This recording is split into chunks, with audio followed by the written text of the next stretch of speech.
Magandang araw, Bagong Pilipinas. Narito ang Police News Express sa oras na ito. Matagumpay na idinaos ang pagdiriwang ng 30th PCR month dito sa Multipurpose Center, Camp Brigadier General Rafael T. Crame, Quezon City.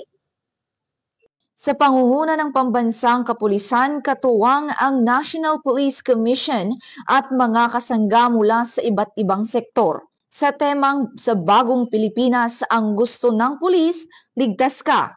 Tampok sa programa ang pagbibigay pagkilala sa mga individual at unit ng PNP na nagpamalas ng kahusayan sa pagpapatupad ng programang pangkomunidad. Kabilang na ang mga individual na tumanggap ng parangal para sa mahusay na community relations work, information dissemination at proteksyon sa kababaihan at kabataan, mga unit na kinilalang pinakamahusay sa kanilang kategorya.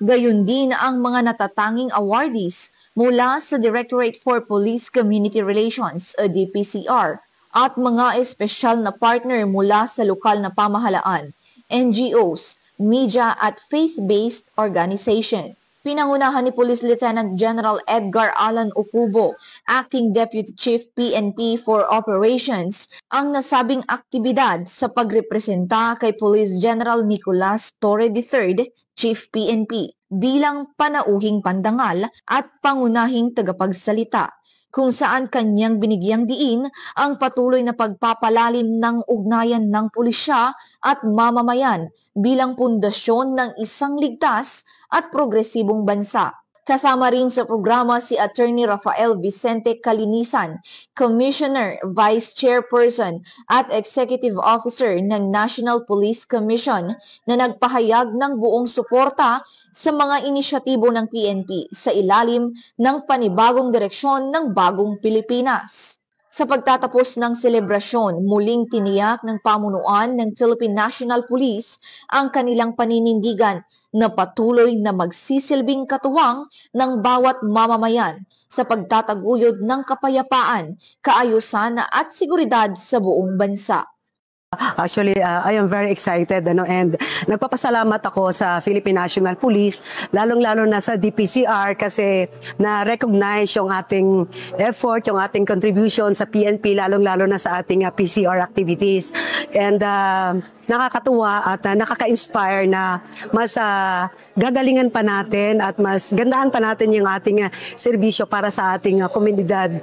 At of course, para sa ating mga partners na nagiging kapartner natin sa lahat ng ating mga advocacy, mga activities natin, tayo nagpapasalamat sa kanila dahil sa kanilang tulong, mas napaganda pa yung ating serbisyo publiko. Isang pagbati ng kapayapaan mula sa aming Muslim Brotherhood. At on behalf of the National President ng Salam Police Advocacy Group, ay bumabati po ako ng Assalamualaikum warahmatullahi wabarakatuh. Sa ganitong okasyon po, ito ay nararamdaman po namin yung we are honored, kasi we are one of the recipient of the awardee, So ito po ay bunga na rin ng ating pagsisikap upang